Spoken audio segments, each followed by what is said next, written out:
ஒரு குறிப்பிட்ட இந்த காரணியினால தான் இந்த காய்ச்சல் வந்திருக்கு, இந்த பாக்டீரியானால தான் இந்த நோய் வந்திருக்குன்னு சரியாக ஒரு அறிந்து கொள்வதுக்கு முன்னாடி மொத்தமாக அழிச்சிடலாம் அப்படின்னு கொடுக்கக்கூடிய ஒரு பெரிய ஒரு ப்ராட் ஸ்பெக்ட்ரம் ஆன்டிபயோட்டிக்ஸ், தேவையே இல்லாமல் ஒரு கிராம் நெகட்டிவ் இதை அழிக்கக்கூடிய ஆன்டிபயோட்டிக்ஸ் அது எக்கச்சக்கமாக நாம் பயன்படுத்துகிறோம். ஒரு 60லிருந்து 67 ஞாபகம் 77% பயன்படுத்தக்கூடிய இந்த எதிர் நுண்ணுயிரிகள் அவசியமே இல்லாமல் கொடுக்கப்படுகிறது, தொடர்ந்து கொடுக்கப்படுது அப்படின்னு சொல்லி எழுதியிருக்காங்க.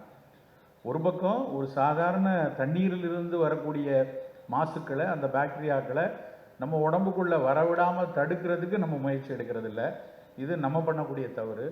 இன்னொரு பக்கம் இந்த சந்தை, மருந்துகளின் சந்தை புதிதாக அவசியமில்லாத மிக தீவிரமான ஒரு மொத்தமாக உள்ளிருக்கக்கூடிய நுண்ணுயிர்களெல்லாம் அழிக்கக்கூடிய ப்ராட் ஸ்பெக்ட்ரம் ஆன்டிபயோட்டிக்ஸை ஒரு சாதாரண நோய்களுக்கெல்லாம் கொடுத்ததனுடைய விளைவு அந்த ஆன்டிமைக்ரோபியல் ரெசிஸ்டன்ஸ் உடம்புக்குள்ளே உருவாருது.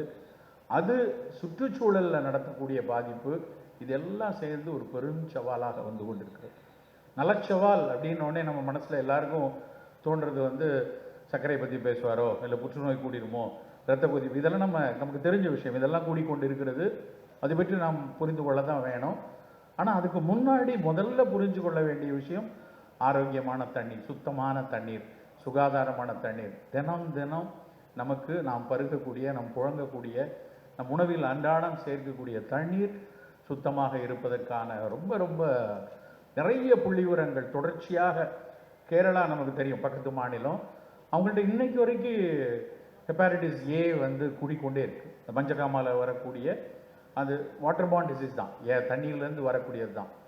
இன்றைக்கும் அந்த இன்சிடென்ட்ஸ் கூடிக்கொண்டே இருப்பதற்கான காரணம் அவர்கள் சொல்வது இத்தனைக்கும் நம்மை விட தண்ணீரை காய்ச்சி சீரக தண்ணீராக, கருங்காலி போட்டு காய்ச்சி தண்ணீராக குடிக்கக்கூடிய பழக்கம் உள்ள மக்கள் கேரளத்து மக்கள்.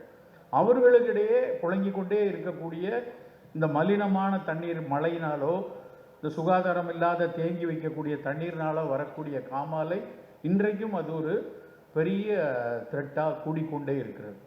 நண்பர்களே, முதலில் நமக்கு முதல் நலச்சவாலாக நாம் இருக்கிறது நம்மளுடைய அடிப்படை ஆரோக்கியத்தை இன்றைய நவீன அறிவியல் மிக உன்னிப்பாக கவனிக்க சொல்லக்கூடிய இந்த வாஷ், கைகள் கழுவுறதுலேருந்து, நம் குடிக்கக்கூடிய தண்ணீரிலிருந்து, புழங்குவதற்குரிய தண்ணீர், அது உணவை கழுவுறதுக்கோ இல்லை என்றால் நம் உடலை குளிப்பதற்கோ பயன்படுத்தக்கூடிய தண்ணீரில் சுகாதாரமாக இருக்க வேண்டியது மிக மிக மிக அடிப்படையான அவசியமான விஷயம்.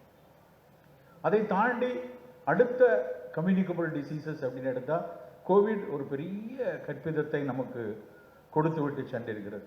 இந்த கோவிட் காலத்தில் நம்ம கேட்ட விஷயங்கள் பல, அதில் கிடைச்ச பல புரிதல்களை 2 வருஷத்தில் நம்ம நிறைய பேர் மறந்துட்டோம். அது 2 வருஷத்துக்கு முன்னாடி நம்ம எவ்வளவு அச்சுறுத்தலில் இருந்தோம். எங்கே போனாலும் பொது இடங்களில் முகமுறை அணிந்துக்கிட்டு, எங்கே போனாலும் நம்ம ரொம்ப அக்கறையாக கைகளை சுத்தமாக வச்சுட்டு எப்படி இல்லாமல் இருந்தோம். ஆனால் அது 2 ஆண்டு தாண்டினோடனே நம்ம அதை பற்றின பெரிய பயம் இல்லை. என்ன நடந்தது நம்ம உடம்புக்குள்ளே, ஒன்று நம்ம போட்டுக்கிட்ட வேக்சினாலேயோ இல்லை என்றால் அந்த மந்தை நோய் காப்புன்னு சொல்லக்கூடிய ஹேர்ட் இம்யூனிட்டி, நிறைய பேர் தொற்று பெற்று நம் உடல் அந்த எதிர்ப்பு நிலையை அடைந்து விட்டதுனால இன்றைக்கு வரைக்கும் கோவிடுடைய பிற மாற்றுருக்கள் பெரிய அளவில் நம்ம பாதிக்காத அளவில் இருக்கும்.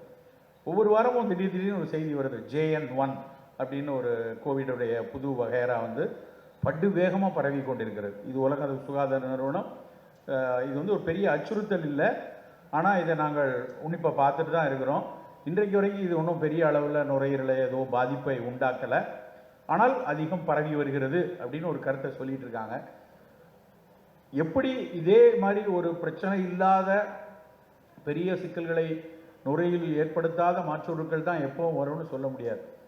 இன்னும் காலம் போக போக புதிய புதிய இந்த மாதிரி ஜூனோசஸ் வைரஸஸ், இப்படி நம்ம இவ்வளவு தூரம் மழை கொட்டுன்னு நம்ம யாரும் நினைக்கவே இல்லை. ஆனால் அதை சூழ்நிலையாளர்கள் சொன்னாங்க, புவி வெப்படையுது, இனிமேல் பெரிய அளவில் கொட்டும் அப்படின்னப்ப என்ன நடக்க போகுதுன்னு ரொம்ப சாதாரணமாக நினச்சோம்.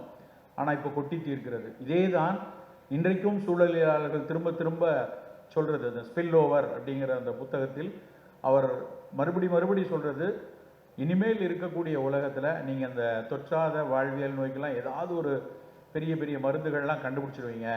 ஆனால் அந்த கம்யூனிகபிள் டிசீசஸில் புதிய வைரஸ்கள் வந்து உருவாகி கொண்டே தான் இருக்கும். அப்படி அந்த புதிய வைரஸ்கள் உருவாகக்கூடாதுன்னு நினச்சா முதல்ல சூழலை பாதுகாப்பாக வைத்துக்கொள்ளுங்க.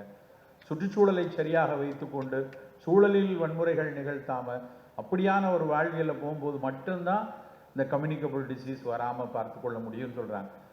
அப்படி இருக்கிற சூழலில் ஏதாவது ஒரு நம்முடைய அடுத்தடுத்த தலைமுறைகளுக்கு புதிய தொற்றுக்கள் வரக்கூடிய சாத்தியம் இருக்கிறதுனால சிறு வயது முதலே நம்முடைய அந்த உள்ளிருக்கக்கூடிய ஒரு எதிர்பார்த்தல், இன்னேட் இம்யூன் சிஸ்டம் அப்படிம்பாங்க, அதை சிறப்பாக வைத்து கொள்ளக்கூடிய உணவு ரொம்ப அடிப்படையான விஷயம்.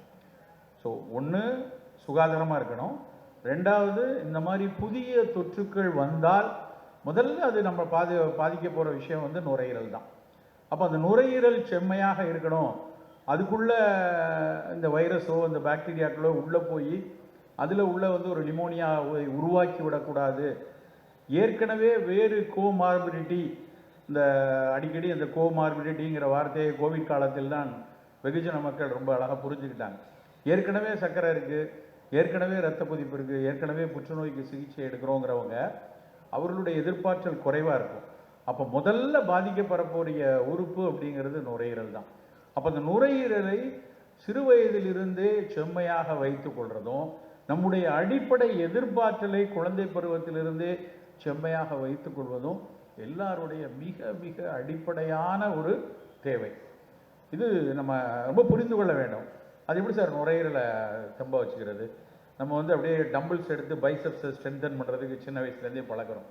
அப்படியே 6 பேக் வைக்கணும்னா நம்ம போய் கார்டியோ பண்ணி உடம்பை வந்து ஸ்ட்ரென்தன் பண்ணி நல்ல 6 பேக் வச்சுக்கணும். நம்ம சில பேர்லாம் 6 ஸ்பூன் தண்ணி குடித்து அதை உடம்பை கட்டாக வச்சுக்கணும். அப்படிலாம் அந்த புரிதல் வந்து இன்றைக்கி இருக்கிற யங்ஸ்டர்ஸில் நிறைய பேர்ட்ட இருக்குது. நாங்கள்லாம் சிறு பிள்ளைகளாக இருக்கும்போது, எனக்கு ஞாபகம் இருக்குது, நான் குட்டி பையனாக இருக்கும்போதெல்லாம் வந்து 7ஆம் கிளாஸோ 8ஆம் கிளாஸோ படிக்கும்போது எங்கள் தெருவிலேயே ஒரே ஒருத்தர் தான் வந்து போய் இந்த பார் தான் எடுப்பாங்க. அப்போல்லாம் ஜிம்மெல்லாம் கிடையாது.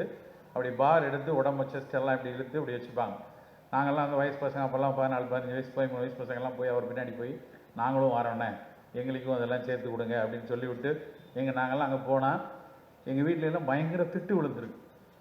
என்ன நீ போய் அங்கே போய் கிரவுண்டில் போயிட்டு பசங்களோட சேர்ந்து தண்டா பஸ்கி இல்லை என்ன பெரிய தாதாவாக போறியா, பெரிய ரவுடியாக போறியா அப்படிங்கிற ஒரு கேள்வியில் தான் நாங்கள்லாம் வளர்ந்தோம்.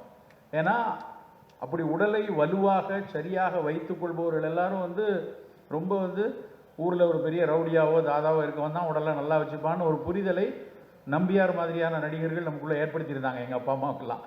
ஏன்னா நம்பியார் வந்து கைதட்டு கபாலி அப்படின்னோடனே அவர் ஒரு பஸ்கி டண்டால கீழே போட்டுட்டு என்ன பாஸ் அப்படின்னு வருவார்.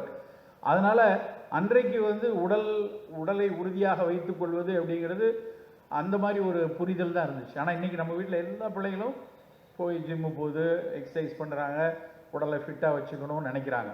ரொம்ப வரவேற்கக்கூடிய விஷயந்தான். கண்டிப்பாக தன் உடலை பேணுதல், தன் உடலை வந்து தான் முதலில் தன் உடலை நேசித்தல் மிக அழகான ஒரு வரவேற்கக்கூடிய ஒரு விஷயம். எப்படி அந்த புற அழகை உடலுடைய அமைப்புக்கு எவ்வளோ முக்கியத்துவம் கொடுக்குமோ அதே அளவுக்கு உள்ளுறுப்புகள் சரியாக இருக்குதா? என்னுடைய நுரையீரலினுடைய ஃபோர்ஸ்டு வைட்டல் கெப்பாசிட்டி அப்படிம்பாங்க, FVC அப்படின்னு பேர், அது சரியாக இருக்கா?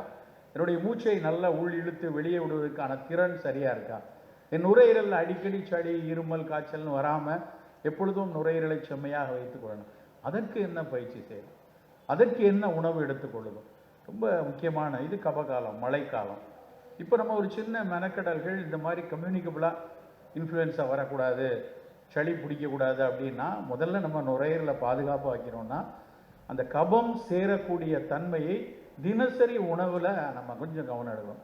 எளிய விஷயம், ஒரு மிளகு, குறுமிளகுன்னு சொல்லக்கூடிய மிளகு வந்து அதுதான் நம்ம காரத்துக்கு காலகாலமாக பயன்படுத்தப்பட்ட ஒரு உணவு.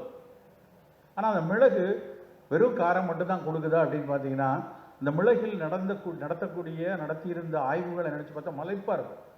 இந்த மிளகு வந்து அதனுடைய தாவரவியல் பெயர் வந்து பைப்பர் நைக்ரம் அப்படிம்பாங்க. அந்த பைப்பர் நைக்ரமில் பைப்பரின் அப்படின்னு ஆல்கலைடு. இந்த 2 தாவர உட்கூறுகள் ரெண்டுமே நுரையீரலில் சளி சேர்றதை தடுக்கக்கூடியது. நுரையீரலில் மூச்சுக்குழல் சுருக்கம் உருவாகிறது, பிராங்கோ கன்ஸ்ட்ரிக்ஷன் அப்படிம்பாங்க. அந்த சுருக்கத்தை விரிக்க வைக்கக்கூடிய ஒரு பிராங்கோ டைலேட்டர், இன்ஹேலர் யூஸ் பண்ணுறாங்க இல்லையா, அந்த பிராங்கோ டைலேஷன் கொடுக்கறதுக்கு வெறும் மிளகு செய்யும். அப்போ ஏன் நம்ம சாப்பாட்டில் சும்மா நம்ம என்ன காய்கறிகளோ கீரைகளோ எதை செஞ்சாலும் அதில் ஒரு 4-8 மிளகை சேர்த்து கொள்ளலாம். 10 மிளகு இருந்தால் பகைவன் வீட்டிலும் உணவு இருந்தலாம்பாங்க. அந்த பகைவன் வீட்டில் உணவு இருந்துங்கிறது அதுக்கான நச்சுத்தன்மையை போக்கும் அப்படிங்கிற புரிதல் தான் மிளகு சேர்த்துருக்காங்க.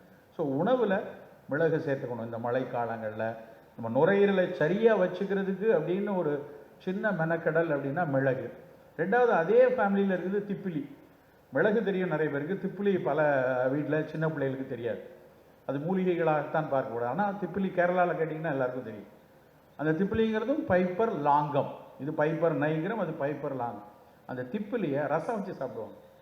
திப்பிலி ரசம்ங்கிறது சளியை அறுக்கக்கூடிய, நுரையீரலில் இருக்கக்கூடிய சளியை அறுத்து வெளியேற்றக்கூடிய தன்மை உண்டு. அந்த சளியை அறுத்தல் அப்படின்னா ஆங்கிலத்தில் நவீன அறிவியலில் சொன்னால் அது ஒரு மியூகோலைட்டிக் அப்படிம்பாங்க. மியூக்கஸ் ஒட்டி இருக்குது, அதை அறுத்து வெளியே தள்ளணும். மியூக்கஸ் வெளியே போயிடுச்சுன்னா ஃப்ரீ ஆகிடும். அந்த தன்மை உள்ள ஒரு பொருள் வந்து திப்பிலி. அது அதே மாதிரி ரொம்ப எளிய ஒரு மூலிகை, நம்ம தேநீரை அருந்தக்கூடிய ஒரு மூலிகை அப்படின்னா கரிசலாங்கண்ணி, வெள்ளை கரிசலாங்கண்ணி. அந்த வெள்ளை கரிசலாங்கண்ணி இன்றைக்கு அதில் நடந்துகிட்டு இருக்க ஆய்வுகளை பார்த்தா மலைக்க வைக்கிறது.